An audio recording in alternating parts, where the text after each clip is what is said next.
Hi, this is Brian Murray, the Educated Realtor, Educated for You.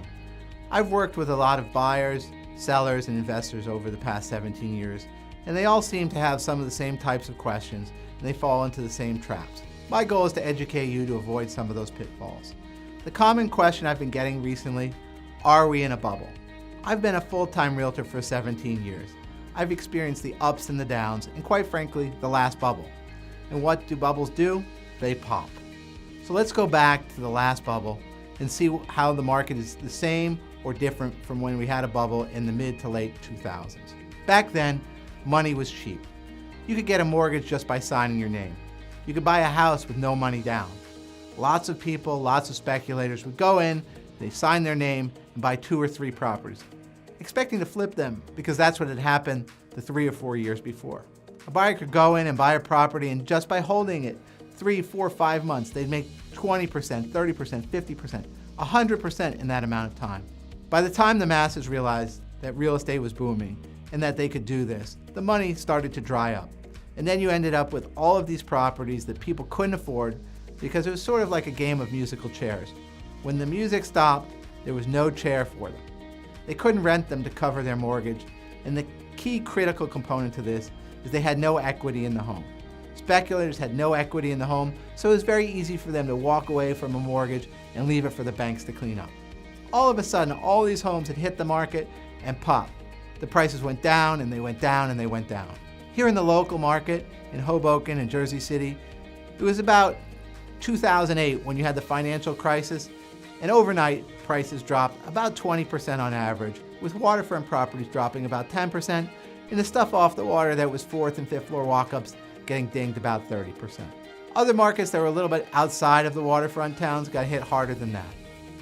But the big difference between then and now is the lending standards are much stricter. Right after the housing crash, lending standards became extremely tight. Also, builders didn't build anything. We went through a 4-year period where nobody built anything. Everything was full stop. There was demand building up, but it was a full stop on the build side. And that's what you started to see happen in 2012, 13, 14, 15, 16, and 17, is that there was this pent-up demand and you weren't seeing anything new really being built on the condo side. So prices were pushed up 10% a year, year over year. There was major demand. There were 8, 10, 12 buyers for every seller. The market was moving at a very rapid pace.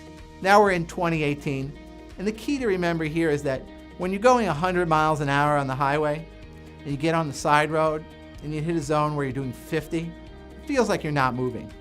It might even only be a 30-mile-an-hour zone and you're doing 50, and it feels like you're standing still. That's where the market is today. We were doing 100, and now we're doing 50. The best forecasters in the business are saying, hey, you know, the next 3, 4 years, we're going to be looking at 2, 3, 4% growth year over year, based on national trends. It's not negative, it's slower growth. It's historical growth. It's not 10% year over year, so it feels like a bubble. But what it is, it's just a slowdown. There will be some pauses in that time frame, so the market will breathe, and then it'll pick up again, and it'll breathe, and it'll pick up again. We'll see more cyclicality than you have, say, in the past, where it was just demand, demand, demand, and the market couldn't keep up with it. If you want to know exactly what's happening in your area, reach out to me and I'll connect you with a pro who's doing market reports, who really understands the market, who's been here through the last housing crisis. I work with a nationwide network of great realtors, all very experienced, all do market reports like I do. If you're in my local market of Hoboken, Jersey City, New Jersey, and the surrounding towns, reach out to me or go to my website. I have monthly and quarterly market reports that really breaking down what's happening from a historical perspective and also from a forward-looking perspective, as well as micro segments and specific areas that will be outperforming or underperforming the overall market. In conclusion, are we in a bubble? The answer is no. It's not like it was. It's not a speculative bubble where all these properties that are now stuck on the market. Is there still demand? Yes, there's demand. Is there still a housing shortage nationwide? Yes. However, all real estate is local. Is there potentially an overbuild of homes in the New York metropolitan area above $5 million?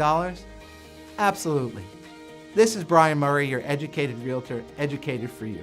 If you got some value from this video, please like this video on my Facebook page, subscribe to my YouTube channel to get up-to-date content and market reports, and visit my website for the latest off-market homes.